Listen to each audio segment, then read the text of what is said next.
cyanjye ndetse tadaba PN abenshi mwari mudukumbuye kuri izi chaîne zacu za YouTube. Ntago twaderutse kugira ibyo dusasanura kuri Our Father in Heaven. Ariko abantu ari ikintu batari bazi kigiye kuza tu banza nshobora kuzavamo umuhanuzi mwiza nuko nemera Allah, nuko nemera Imana. Jewe ntago nyemera kabisa. Ikintu kigiye kuza kandi kigiye kubaho gusa nyine nimba utarakoze divorce n'ubujiji ntago wemerewe kumva kino kiganiro. Nimba nyine cyumva ko Yamana ya Israeli yishe imfura zose zo muri Egiputa kubera Farawo, ukumva ko nyine umuntu ayitunze agatoki yaba gakoze mu zisho, hagarika rwose kumva kino kiganiro kuko twe tugiye kuyikoramo. Kigaragara cyo kandi kigiye kuzaza nuko ino mana Superstar God iramana ya Israel, yamana ya Abraham na Abednego na Meshach na Shadrach ira ya Israel kabisa. Iyi ngiyi batuzane nyine ngo bajye baducucura twacu. Kigaragara kigiye kuvaho nayo igiye kuvaho. Rabizi bundi habanze ziramana zibigirwamana bya Atene, haza imana y'izuba. Ubungubu tutaturema india Jehova ya Israel, ako no urubona kijya gusa nk'iyizuba, ubona ko isa nka se rwose is God son. Ubundi se wiriya yitwa God son, niwe wayimitse. Ko niyo turi gusenga turavuga ngo Imana ngo y'umucyo, ngo niwe utanga umucyo, ngo niwo murikira ababi n'abeza. Kandi nyine ibyo bintu turabizi ko izuba ribikora. Iyo rero igiye kuvaho, hahita haza indi mana ya ikoranabuhanga, imana ya internet. Zabifite angles za news, angles zayo ntago zaba zikitwa ba Gabriel, abamarayika bayo nyine ntago bazabitwa ba Gabriel, bazabitwa news. Umuntu uzaba ufite amakuru menshi kuri internet ku bintu bijyanye n'ikoranabuhanga azaba ari angles, azaba ari umumarayika wayo kabisa. Niwe uzayobora isi, niwe uzayitegeka, nta muntu uzayivugiramo kuko azaba yica agakiza. Iyo niyo mana igiye kuza mu myaka iri imbere rwose. Turaba turi near down, turimo turayambaza.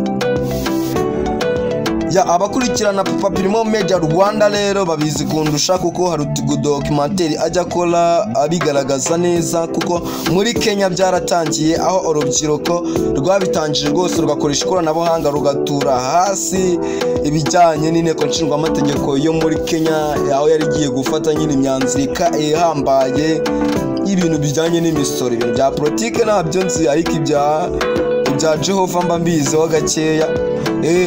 Mbizi neza kari puraka nyine, ngiye ntago waza umbeshya ngo ala ngo Jehova ngo Mungu wapi. Ndababizi neza kari puraka bambika abantu kugira ngo bacucure utwabo. Ubundi nanimbigarutseho, ubundi igihe cyose umuntu afashe Bibiliya yanditse mu Kinyarwanda, warize wiga kaminuza, wiga no muri kaminuza ya Harvard, ufite impamyabumenyi, barangiza bagafata Bibiliya yanditse mu Kinyarwanda bakayigusomera, barangiza bakageza no kuyigusobanurira. Ni nko gufata agashifa baganagura ubwenge buri ku bwonko, ugasigarira aho ngaho no bakajya bakuyobora nk'inama. Nyine baranabyerura bakavuga ngo turi inama, kabanga abakristo turi inama, hanyuma bakaba bashumba bakatuyobora aho bashatse, hanyuma twamara gukura bakaturya. Nyine umushumba yorora inama kugira ngo azayirye. Ko kantu nimukibagirwe rwose. Nawe tekereza, birayanditse mu Kinyarwanda. Ese ubundi kubera iki ibitabo bya scientific, ibitabo bya ba Robert Kiyosaki, ibitabo bya Rich Daddy and Poor Daddy batajya babidusobanura mu Kinyarwanda ngo babitwigisha ahantu hose? Ibitabo bya scientific babishyire mu kinyarwanda babisemure nka kuri birazi bazisemuye. Ibitabo bya geography babisemure mu kinyarwanda nka kuri birazi bazisobanutse neza mu kinyarwanda. Zira novo bira bitabo bya novo na novela novo zikaba ziri mu kinyarwanda nka Animal Farm tukayibona isobanuye neza mu kinyarwanda nka kuri Bibiliya ibimeze, hanyuma abantu bakamenya ubwenge bakareba kuri cyane. Ariko bo bafata ikintu bafata nk'ikintu cyakungura ubumenyi, ukavumbura ukamenya byinshi ku bijyanye n'imiterere y'isi, ukamenya byinshi ku bijyanye no guhinga. Wenda ibitabo bivuga uburyo umuntu yahinga mu buryo bwa kijyambere, uburyo abashakashatsi wenda bavumbuye ku buryo umuntu yahinga mu buryo bwa kijyambere, cyangwa uburyo yavumbura ubutaka bwe icyakeramo kurusha ikindi. Ugasanga ibyo ngibyo biri mu Cyongereza, ariko Bibiliya itwigisha gutanga amaturo iri mu Kinyarwanda. Ubundi umuntu avuze byinshi kuri Israel God cyangwa Jehovah God, abantu bahita bavuga ati uyu muntu arimo araburanya umubumbyi. Hari umuyehova ugeze kumbwira gutyo ngo ntawuburana n'uwamubumbye. No kuba barakatakasa ibyo ndakora ibyo babumbamo ni ikibazo umuntu akawe ko bayibaza, ariko ntabwo abenshi tubitindaho. Ariko iyo mana byajya hanze rwose.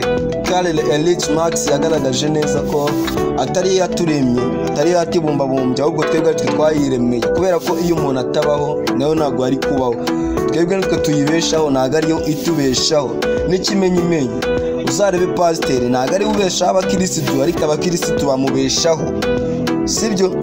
Bibiliya ntabwo yagutunga ariko wowe urayitunga. Bibiliya ntabwo yakugura amafaranga ariko wowe uyigura amafaranga. Iki kintu ntabwo muba muri kucyumva. Ibyo bintu byose nitwe tubirema, ariko abenshi bakabirema bifitemo inyungu bazabyaza umusaruro. Karl Marx yagaragaje ko umuntu waremye Imana yari yabuze ababyeyi bombi, hanyuma arema ikindi kintu azajya aganyira ibibazo by'iwe nk'uko yari afite ababyeyi yabiganyiraga kera. Hanyuma rero ahita yiremera ikintu azajya aganyira ibibazo by'iwe. Abahanga babivumbuye rero bahita bavuga ati iki kintu n'umuntu aremye cyitwa Imana, reka tugikoreshe tukibyaza tugire ukuntu twakibyaza umusaruro, tukigisha abantu, noneho kibakugire chronique, tujye tubabyaza umusaruro, tubakamure, tubayobore nk'intama nyine nk'uko batwigisha ko turi intama. Ngende kitade BPA na byinshi ndi buvuke, ariko namaze kubivumbura neza ko 100% aritwe twayiremeye. Ikindi kandi navumbuye yuko uko twabashije kuyirema tuzarema n'iyindi. Ubu ngubu bagiye kuza Imana y'ikoranabuhanga, muzabibona.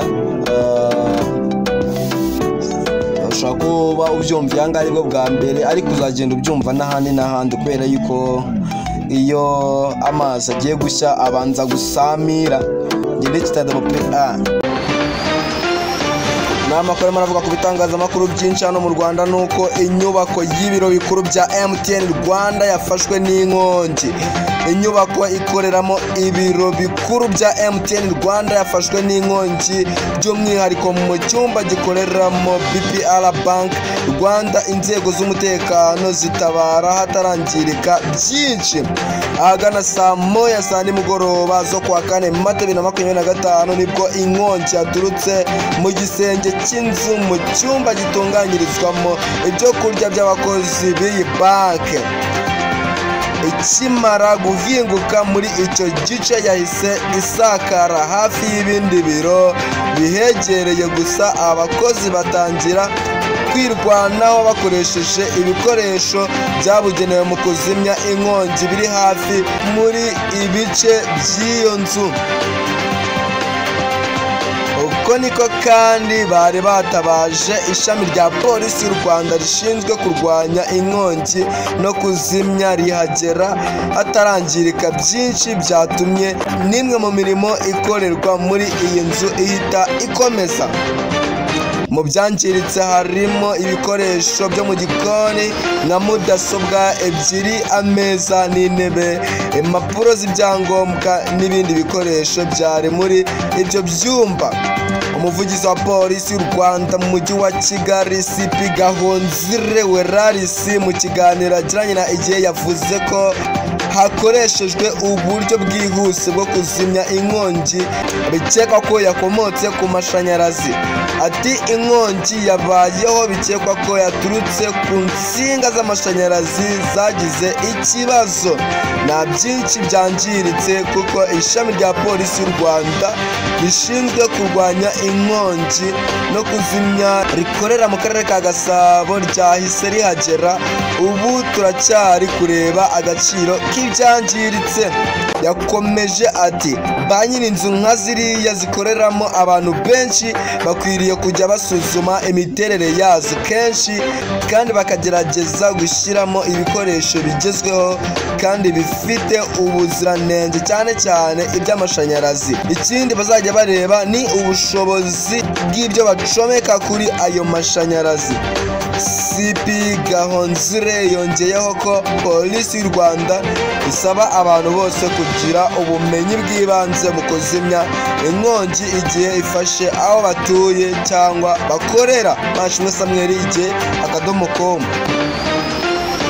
Nandi makuru ushobora kubona ku kinyamakuru cyacu cya @com mu buryo bw'incamake nuko intara y'Iburasirazuba niyo yabonetsemo abagize ihungabana benshi mu cyumweru cyo kwibuka ku nshuro ya 30. Trump yahaye TikTok iminsi 75 yo gushaka umuguzi utari umushinwa. Rubavu imirimo yo kubaka Rambo TVET yari imaze imyaka 12 yaradindiye yasobokowe.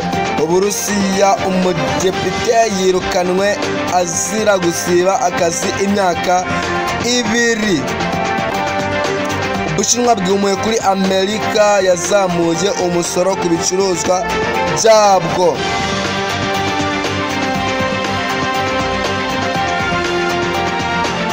Trump yagaragaje ko Putin na Zelensky biteguye kumvikana. Andi makuru ushobora kubonera hano nuko ubutabera bwa Romania bwatangiye gukurikirana bamwe mu bacancuro barwaniye muri RDC.